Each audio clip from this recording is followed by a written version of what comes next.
명화를 보는 새로운 눈을 길러드립니다.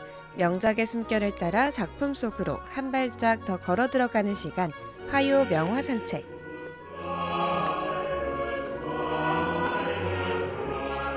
미술 칼럼니스트 정현은쌤과 함께합니다. 안녕하세요. 네, 안녕하세요. 네, 축하합니다. 아유, 축하합니다. 고맙습니다.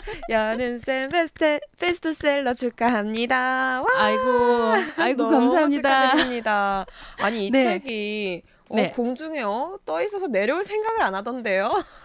네, 저도 네. 믿어지지가 않는데 너무 예쁘고 또 너무 알차서 다른 분들이 다 이미 소문을 듣고 이렇게 구매하고 계신 게 아닌가 싶습니다. 아유, 저도 믿어지지가 않는데 네. 이렇게 평화방송에서 잘 해주셔가지고 제 책이 그 전국 베스트셀러 와. 그 탑 순위에서 안 떨어지고 와. 계속 잘 머물러 있어 준다고 네.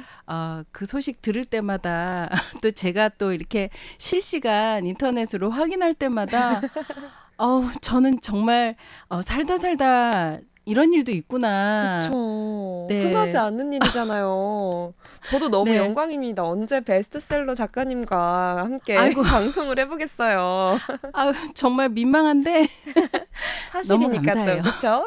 네, 너무 감사해요. 앞으로도 쭉쭉 올라가서 네. 계속 함께 우리 다다다와 함께 네. 이 친절한 미술관과 함께 또 많은 분들이 명화를 즐기실 수 있었으면 좋겠습니다. 너무 축하드립니다. 네, 감사드리고요. 이 화요 명화산 책에서 제가 다 보내드린 내용들인데 네.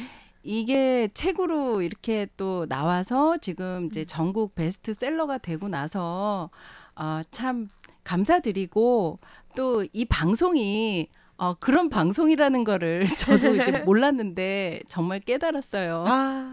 감사드려요. 진짜 너무 축하드리고요. 우리 앞으로도 다다다와 함께 네. 네, 또 좋은 시간 또 만들어 가보도록 하죠. 네, 감사합니다. 오늘은 또 어떤 작품을 살펴볼까요? 네, 작품을 이제 살피기 전에 네. 그 한나 아나운서는 호기심이 좀 많은 편이세요? 저요? 네.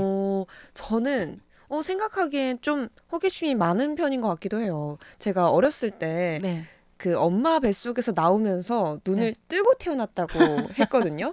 그래서 의사 선생님들이 네. 세상에 얼마나 궁금한 게 많으면 저렇게 눈 뜨고 태어나냐고 네. 라고 하셨었는데 그 느낌을 받아서 그런지 정말 궁금한 게 좀 많은 편인 것 같습니다. 호기심이 좀 많으시구나. 네. 그쵸. 사람들 다 호기심이 참 호기심 못 말리는 거예요. 연은쌤도 많으세요? 저도 호기심 많아요. 오. 그래서 오늘은요. 호기심에 관련된 이야기를 담고 있는 판도라의 상자를 다룬 그림 한 점 소개해 드릴까 하는데요. 네. 19세기 영국에서 활동했던 작가 존 윌리엄 워터하우스가 1897년에 제작한 작품 판도라의 상자에 대한 이야기 들려드릴게요. 이 호기심과 판도라의 상자는 진짜 때려야 뗄 수 없는 관계인 것 같은데요. 네. 오늘 이 그림을 보니까 이런 게 바로 판도라의 상자구나 하는 느낌이 확 다가오는데 네. 무엇보다 좀 그림이 아름다워요. 이렇게 어깨가 이렇게 예쁘게 노출이 되어 있고 또 상자도 반짝반짝 거리는 게 너무 아름답다는 생각이 먼저 들었는데요. 먼저 그림에 대한 간단한 설명부터 좀 해주시죠. 네, 이 작품은요. 19세기 영국 미술을 대표하는 존 윌리엄 워터하우스가 48살 되던 해인 1897년에 캔버스의 유화로 완성한 그림인데요. 원작의 제목은 그냥 판도라라고 되어 있지만 우리에게는 판도라의 상자라는 제목으로 더 친숙하기 때문에 오늘은 저도 그냥 판도라의 상자라고 부를게요. 네. 숲이 우거진 계곡같이 보이는 물가 옆에 마치 재단처럼 보이는 직육면체 모양의 돌이 세워져 있고요. 그 위에는 황금빛으로 빛나는 커다란 상자 하나가 놓여 있어요. 그리고 그 돌 앞에 무릎을 꿇고 몸을 고추 세운 한 여인이 상자의 뚜껑을 살짝 들어 올리면서 호기심 어린 표정으로 상자 안을 들여다보는 장면이 그려져 있죠. 이 여인은요, 한눈에 보기에도 무척 아름다운데요. 짙푸른색 드레스에 한쪽 단이 흘러내려서 희고 고운 어깨를 드러내고 있고요. 가슴이 살짝 보일랑 말랑한 장면이 아주 유혹적이죠. 네. 딱 그렇게 눈이 먼저 가더라고요. 너무 네. 희고 고와서. 네. 또, 이 선생님, 근데 네. 우리가 일상 중에 판도라의 상자라는 말을 좀 자주 사용하는 편이잖아요. 네, 그렇죠. 뭐 예를 들면 드디어 판도라의 상자를 열었다. 뭐 이런 말 많이 썼던 것 같은데 이 말은 대체 어디서 나온 말인가요?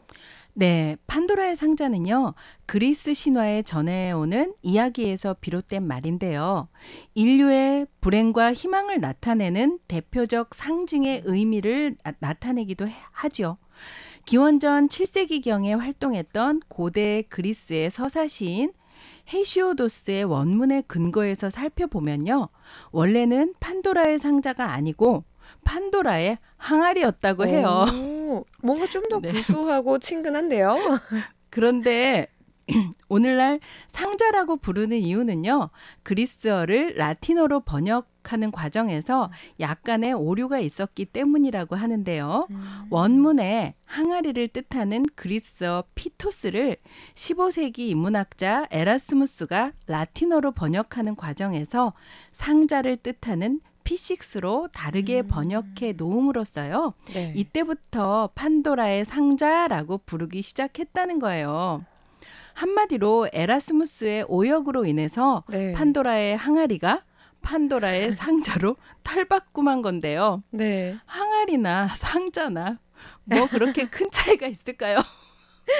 아, 뭔가 항아리라고 하면은 진짜 장독대 이런 것들이 생각이 나는데 네. 상자가 됨으로써 이런 반짝반짝 정말 네. 열면 안 되는 약간 그런 느낌이 조금 더 강하게 드는 것 같아요. 아, 또 그런가요?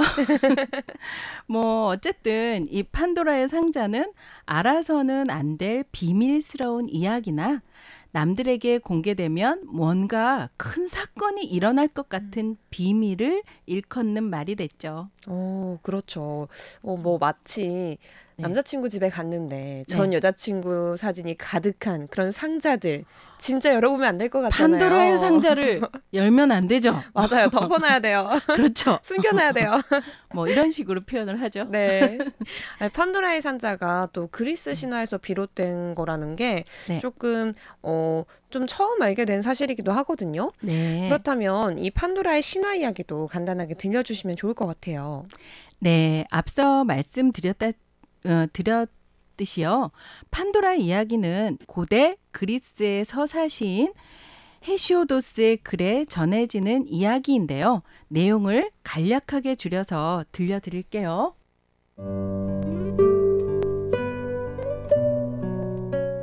올림포스 신들의 왕 제우스는 프로메테우스가 자기 뜻을 거역하고 인간들에게 불을 훔쳐다 주자 헤파이스토스를 시켜서 흙으로 여신처럼 아름다운 여자를 만들라고 명령했다. 그리고 다른 신들에게는 들려드릴게요. 자신들의 가장 고귀한 것을 각각 선물하도록 하였다. 이렇게 해서 모든 것을 선물 받은 여자라는 뜻의 이름의 주인공 판도라가 탄생했다. 그런데 이때 제우스가 판도라에게 넘겨준 선물은 바로 호기심이었다.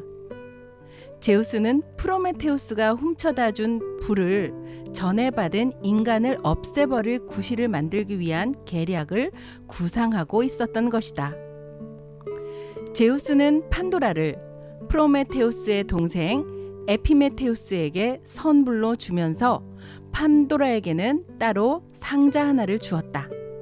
그리고 이 상자를 받아서 안전한 곳에 고이 간직하거라. 하지만 미리 알려두는데 어떠한 일이 있어도 이것을 열어보면 안 된다. 하고 말했다. 제우스의 본심을 의심하고 있던 프로메테우스는 제우스로부터 어떤 선물도 받지 말 것을 동생에게 당부했지만 에피메테우스는 판도라의 아름다움에 반하여 그녀를 아내로 맞이하였다. 이때까지만 해도 인간 세상은 참 좋았다. 아픈 사람도 없고 늙는 사람도 없었으며 모두가 선량했다. 판도라가 남편과 함께 행복한 나날을 보내고 어느 날 호기심이 발동해서 신비한 상자 안에 무엇이 들어있는지 궁금해졌다. 그래서 남편을 졸라댔지만 남편은 제우스가 열지 말라고 했다면서 아내의 말을 좀처럼 들어주지 않았다. 그러자 호기심을 억누르지 못한 판도라는 어느 날 남편이 집에 없는 틈을 타서 상자를 감춰둔 방으로 들어갔다. 그런 다음 자물쇠를 부수고 묵직한 뚜껑을 들어 올리는 순간 그녀가 미처 상자 내부를 들여다보기도 전에 상자에서 무시무시한 울부짖음과 고통에 겨운 흐느낌이 새어나왔다. 판도라는 겁에 질린 채 흠칫 물러섰다. 그때 상자에서 증오, 질투, 잔인성, 분노, 굶주림, 가난, 고통, 질병, 노화 등 장차 인간이 겪게 될 온갖 재앙이 쏟아져 나왔다. 깜짝 놀란 판도라는 재빨리 뚜껑을 도로 닫았지만 온갖 불행들이 인간들 사이로 퍼져나간 뒤였다. 다만 상자 밑바닥에 무언가 작은 것이 잔뜩 웅크린 채로 남아 있었는데 그것은 희망이었다. 그 뒤로 인간들은 갖가지 불행에 시달리면서도 희망만은 고이 간직하게 되었다. 와, 이렇게 들으니까요. 조금 판도라가 살짝 미워지기도 했어요. 아니, 그 상자를 열지 않았다면 우리에게 이런 뭐 고통, 질투, 분노 이런 재앙들은 없지 않았을까라는 탓도 약간 하게 되는데요. 그렇죠. 그렇죠. 네. 그래도 또 그래서 그런지 우리가 절대 알아서는 안 되는 비밀이나 아니면 들키면 모두가 불행해지는 그런 감춰진 비밀들을 판도라의 상자에 비유하는구나 싶기도 합니다. 네. 물론 상자 안으로부터 좀 온갖 불행과 재앙이 튀어나와서 인간을 괴롭히고 있긴 하지만 또 그래도 결말 부분에는 희망이 남아 있었다라는 네. 말이 좀 되게 감동적이고 위로가 되는 말이기도 했거든요. 그렇죠. 여러 가지 불행들이 모두 빠져나간 뒤에 상자 안에 희망만이 남아 있었다는 신화의 결말 부분이 아주 의미심장하죠. 네. 이 부분은요, 전혀 다른 두 가지 의미로 해석될 수 있어요. 첫 번째는 그래도 마지막까지 상자에 남아 있었던 희망이 있기 때문에 어떤 불행한 상황에서라도 희망만은 우리 곁을 떠나지 않는다라는 긍정적인 해석이고요. 네. 두 번째는 정반대 해석인데요. 상자 안에 담겨있던 희망이 사실은 다른 불행들처럼 제우스가 인간들에게 고통을 주고자 하는 의도로 담겨 있었다는 거예요. 네. 그래서 이 희망은 불행 속에서 어차피 이루어지지도 않는 것에 대해서 어떤 미련을 갖는 헛된 희망, 헛된 희망이라는 그런 의미로 해석되기도 해요. 아나운서님은 이 희망에 대한 이 두 가지 해석 중에 어떤 게 더 마음에 와 닿으세요? 저는 뭐 고민할 것도 없이 좀 긍정적으로 바라봤으면 좋겠어요. 뭐 헛된 희망이라고 하면 너무 슬프고 또 삶을 살아갈 이런 의지가 안 생기잖아요. 그래도 희망은 남아져 있으니까 열심히 도전해라. 이렇게 좀 긍정적으로 바라보고 싶네요. 네, 저도 같은 생각이에요. 저는 인생에 있어서 당면하는 그 어떤 문제도 자신이 바라보고 해석하는 방향대로 진행되는 경향이 있다고 생각하는 편이거든요. 그래서 저는 항상 긍정적인 방향으로 자신의 삶을 바라보는 태도가 가장 중요하다고 생각해요. 그래서 그런지 선생님과 만나면 이런 긍정한 기운이 네. 이렇게 저에게도 전달이 되는 것 같습니다. 정말요? 고마워요. 네. 조금 더 신화 이야기를 하자면요. 이 신화에서 결국 판도라가 상자를 열었기 때문에 인간 세계에 불행이 또 찾아오게 된 거잖아요. 네. 그러면 판도라에 대한 비난이 만만치 않을 것 같아요. 저도 이렇게 판도라가 좀 못했다. 그러니까 좀 왜 그랬어? 라는 마음이 드는데 그렇죠. 네, 그때 당시 그녀에 대한 평가가 또 어땠는지도 궁금하거든요. 네, 이 판도라의 상자 이야기는 판도라의 빼어난 미모와 드라마틱한 이야기가 쏠쏠한 재미를 더해주기 때문에 고대 때부터 오늘날까지 오랜 세월 동안 사람들에게 인기를 끌어왔어요. 신화에서 판도라는 개인적 호기심을 자제하지 못하고 절대로 열면 안 되는 상자를 경솔하게 열어버리는 극단적인 잘못을 저질렀기 때문에 인간에게 불행을 안겨주는 결과를 낳았잖아요. 네. 그런데 좀 더 생각해보면 인간에게 불행을 안겨주려는 음모를 기획한 건 판도라가 아니라 제우스였잖아요. 오, 그렇네요. 그쵸? 다시 말해서 이런 불행이 번진 원인을 판도라가 뭐 경솔하거나 사악했던 탓에만 있었던 건 아니라는 거예요. 사실 그녀에게는 이런 사태가 운명적으로 일어날 일이었잖아요. 네. 그런 의미에서 본다면 인간 불행의 모든 책임이 반드시 판도라에게 있는 거라고는 볼 수가 없을 것 같아요. 그렇게 생각해 보니까 저희가 좀 비난의 대상을 좀 잘못 잡았구나라는 네. 반성이 드는데요. 그러네요. 제우스 탓이지 판도라는 그냥 호기심이 많았을 뿐인 거잖아요. 네. 그러면 워터하우스도 이 그림을 그리면서 이런 내용을 좀 작품에 반영한 걸까요? 저는 그렇게 봐요. 존 윌리엄 워터하우스는요, 이런 특징에 주목해서 자신의 해석을 담아서 드라마틱하게 작품을 구현해 놓았는데요. 그는 이 그림에서 황금빛으로 빛나는 상자보다도 판도라의 희고 고운 어깨를 더 빛나게 그렸잖아요. 이런 장치는 관람자들로 하여금 판도라가 지금 저지르고 있는 죄에 대한 관심을 누그러뜨리고 그림 속 그녀의 아름다움에 더 집중하게 만들고 있죠. 결과적으로 판도라에게 어떤 원망이나 미움 같은 감정이 생기기보다는 안타깝다. 저러면 안 되는데 하는 그런 느낌이 들도록 우리를 유도하고 있는 거예요. 그래야 우리 인간에게 재앙을 끌어들인 판도라의 원죄를 우리가 별 원망 없이 받아들이게 되는 거겠죠. 네. 그리고 또 이런 요소들이 화가가 의도하는 빰무빠탈의 힘을 보여주는 거잖아요. 이 판무파탈적 표현 기법에 의해서 좀 관람자의 관점을 바꿔놨다라는 점이 진짜 인상 깊거든요. 워터하우스는 자신의 작품에서 이러한 기법을 좀 많이 사용한 편일까요? 네, 존 윌리엄 워터하우스는요, 자신의 작품에서 빰무빠딸적 표현에 아주 열정적인 화가였는데요. 그건 그가 유년기를 로마에서 보냈던 것에 의한 영향이 컸다고 할 수 있어요. 그가 어릴 적 봤던 로마의 풍광들이나 그곳의 예술 작품들을 본 기억들 때문에 워터하우스는 그리스 로마의 신화를 주제로 하는 그림을 또 많이 그렸고요. 신화의 이야기 중에는 여성의 판무파탈적 속성을 다룬 이야기들이 또 많이 등장하잖아요. 네. 그래서인지 그의 작품은 당시에 많은 사람들의 주목을 받고 또 인기도 좋았는데요. 하긴 뭐 요즘도 이렇게 매혹적인 여인은 어디를 가도 인기가 좋지 않나요? 그렇죠, 그렇죠. 네. 우리가 그림 속 여인에 대해서 이렇게 매혹적으로 또 느낄 수 있는 건요. 이 그림이 사실적 기법으로 드라마틱하게 표현되어 있기 때문이에요. 그래서 그림을 보고 있으면 마치 우리가 판도라의 이야기 속에 빠져 들어와서 같은 공간에 있는 듯한 느낌을 받게 되죠.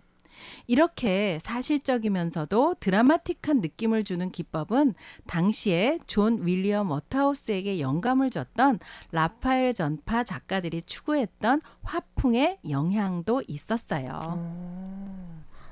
굉장히 흥미롭네요. 네. 조금 전에 워터하우스가 라파엘 전파의 화풍에 영향을 받았다고 말씀해 주셨는데요. 라파엘 전파가 어떤 유파인지도 좀 설명해 주시죠. 네, 라파엘 전파는요, 말 그대로 라파엘로 이전의 작품 세계, 즉 르네상스 이전의 화풍을 추구하는 작가들의 모임을 말해요. 르네상스의 영향으로 인해서 미술계에서는 고대 그리스와 로마의 예술을 추구하여 자연과 인간의 모습을 가장 이상적으로 표현해 왔어요. 그래서 라파엘로나 미켈란젤로 등의 작품에 등장하는 사람은 가장 이상적인 황금 비율과 잘생기고 아름다운 모습 일색이었죠. 그러나 실제 인간 세상에서의 모습은 그렇지 않잖아요. 네.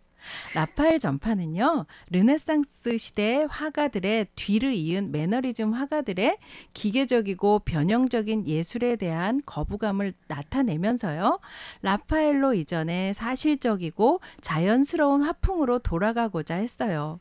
그리고 이들은 르네상스 이전에 유행했던 이탈리아 예술의 강렬한 색감과 복합적인 구성, 그리고 풍부한 디테일을 살리는 화풍을 추구하고자 했죠. 이런 움직임은요, 1848년 당대 영국을 대표하던 존 에버렛 밀레이, 또 단테 가브리엘 로저티 같은 화가 등에 의해서 시작됐는데요.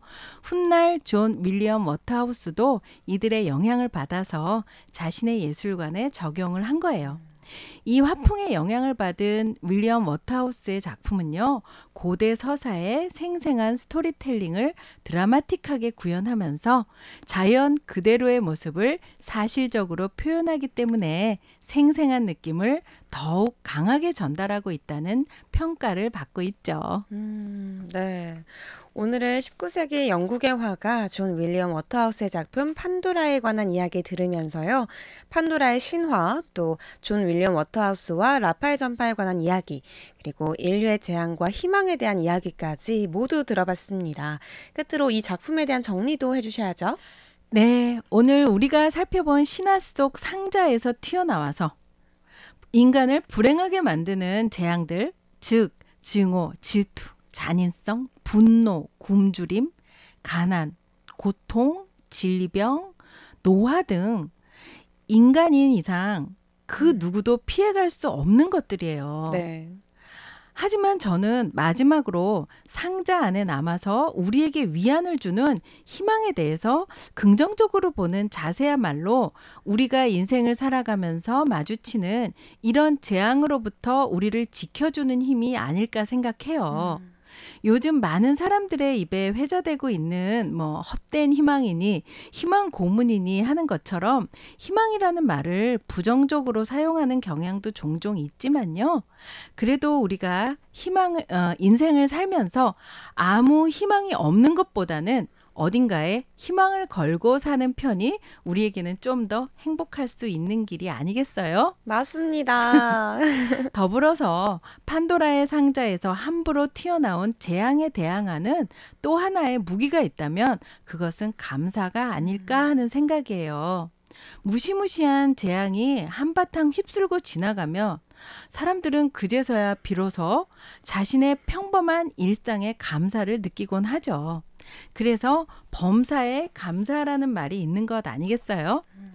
우리가 항상 진심으로 감사한 마음을 지니고 있으면 그저 그렇고 그런 평범한 일상도 반짝반짝 멋지게 빛날 것 같다는 생각이 들어요. 그래서 오늘은 내 인생에 브라보! 다 같이 한번 내 인생에 브라보! 네. 너무 좋습니다. 정말 생각해보면 선생님과 아무 탈 없이 오늘도 이렇게 방송을 할 수 있고 네. 또 웃으면서 이야기 나눌 수 있는 이 순간이 너무 감사하네요. 네, 저도요. 네, 화요 명화 산책. 오늘은 존 윌리엄 워터하우스의 판도라의 상자에 대해서 알아봤습니다. 오늘도 함께 해주신 연은쌤 감사합니다. 감사합니다.